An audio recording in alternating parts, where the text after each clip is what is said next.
Next question is we need to find the zeros of the polynomial 6x square minus 3 minus 7x and verify the relationship between zeros and the coefficients. ठीक है, तो सबसे पहले तो आप ये देखिए, आपको जो पॉलिनोमियल गिवन है वो स्टैंडर्ड फॉर्म में नहीं है.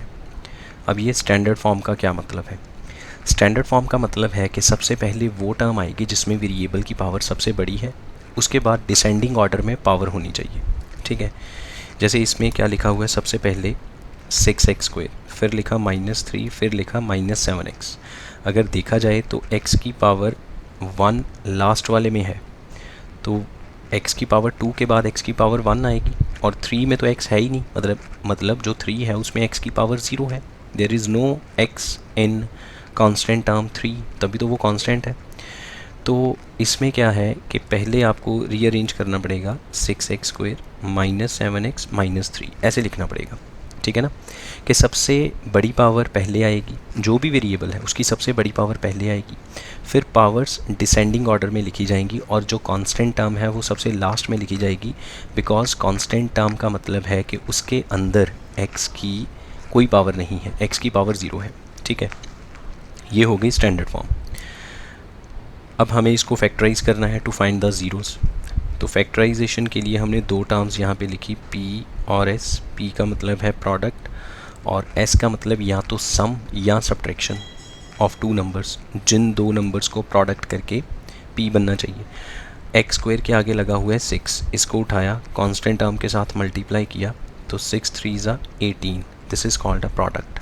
ठीक है, जो भी x स्क्वायर के आगे लगा होगा, अगर 1 है तो 1 को पीछे सबसे लास्ट में मल्टीप्लाई कर देंगे तो सेम रहेगा. अगर 1 के अलावा कोई नंबर है, जैसे इसमें है 6, तो उसको लास्ट टर्म से मल्टीप्लाई किया, 18 बन गया. अब मिडल पे देखिए, मिडल पे लिखा हुआ है 7, तो मिडल टर्म इज़ 7. फैक्टराइजेशन का मतलब है we need to split the middle term. Sign कौन सा देखा जाएगा? ये पीछे वाला साइन देखना है, मिडल टर्म के पीछे वाला साइन, और you can say third term के आगे वाला साइन, उस पर फोकस कीजिए, वो है नेगेटिव में. अब दो नंबर ऐसे सोचो जिनको प्रोडक्ट करके 18 बनना चाहिए. अब पीछे वाला साइन माइनस है, तो माइनस करके 7 बनना चाहिए. ये तो बहुत इजीली पता चल जाएंगे नंबर्स. 9 × 2 18, और 9 - 2 विल बी 7. अदरवाइज़ रूल क्या है कि जो भी प्रोडक्ट है आपका, उसके फैक्टर्स करने शुरू करो. सबसे पहले 2 से किया 9, फिर 3 पे किया 3, फिर 3 पे किया 1. फैक्टर्स करने के बाद जो प्राइम फैक्टर्स आए उनको आप ग्रुप कर लो दो पार्ट्स में, जिसका डिफरेंस जो है वो 7 होना चाहिए. अगर किसी में सम लिखा है प्लस वाला है तो प्लस करके वो मिडल टर्म बननी चाहिए, पीछे वाला साइन अगर माइनस है तो माइनस करके. जैसे फॉर एग्जांपल ये फैक्टर्स हो गए. ठीक है, एक बच्चे ने बनाया 2 3 ज़ा 6, और ये वाला 3 अकेला रह गया, तो 6 और 3 दो इसके नंबर बन गए. 6 3 ज़ा 18 तो हो जाएगा, लेकिन माइनस करके 7 नहीं आएगा. इसका मतलब ये वाली ग्रुपिंग गलत है. तो एक बच्चे ने ग्रुप किया 3 3 ज़ा 9, और ये 2 अकेला रह गया, मतलब 2 एक हो गया नंबर, 9 एक हो गया, तो 9 2 ज़ा 18, और 9 और 2 का डिफरेंस 7 भी आ जाएगा. तो ये वाली ग्रुपिंग ठीक है. वैसे जो छोटे नंबर्स है वो तो वैसे ही पता चल जाते हैं सोचने से. जब बड़े नंबर्स में बात करेंगे जिनको हमें फैक्टराइज करना है, उसमें हम ये वाली चीज़ करेंगे कि प्रोडक्ट के फैक्टर्स करने के बाद जो फैक्टर्स आएंगे उनको क्लब करके देखेंगे कि दो number according to my choice या अकॉर्डिंग टू आर नीड वो क्या बनते हैं. प्लस करके जो चाहिए था वो बन गया, या माइनस करके जो चाहिए था वो बन गया या नहीं. ठीक है, वो क्वेश्चन भी एक सॉल्व करेंगे हम ज़रूर. तो अभी के लिए इस पे फोकस करते हैं. 6x square minus of 9x - 2x, तभी तो 7x बनेगा. x खुद लगाया साथ में, बाहर ब्रैकेट के माइनस है, तो ब्रैकेट ओपन करते वक्त साइन बदल जाएंगे. फर्स्ट 2 टर्म्स में से कॉमन करेंगे और लास्ट 2 टर्म्स में से कॉमन करेंगे. पहली 2 टर्म्स में से 3x कॉमन, then you will get 2x - 3, और लास्ट में से +1 कॉमन, then again you will get 2x - 3. So 2x - 3 into 3x + 1. These will be the two factors. Now for zeros, हमें तो इस पॉलिनोमियल की ज़ीरोज़ चाहिए. तो ये क्वाड्रेटिक है. क्वाड्रेटिक बेसिकली है क्या? Product of two linear factors, that is called a quadratic polynomial. ठीक है, हम इसकी ज़ीरोज़ फाइंड आउट करने के लिए दोनों फैक्टर्स को टर्न बाय टर्न 0 के इक्वल करेंगे. 2x - 3 is equal to 0 and 3x + 1 is equals to 0. So x will be 3/2 and from here x will be -1/3. So these are the two zeros of the polynomial. ठीक है, एक को हमने alpha बोल दिया that is 3/2, एक को हमने बीटा बोल दिया -1/3. आप किसी को भी अल्फ़ा बोल सकते हो. किसी ने अगर -1/3 को अल्फ़ा बोल दिया और 3/2 को बीटा बोल दिया तो भी ठीक माना जाएगा, गलत नहीं होगा.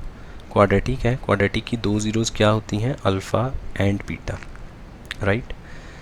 Now we need to write down the coefficients, और कोफिशिएंट्स को हम रिप्रेजेंट करते हैं स्मॉल ए बी सी के साथ.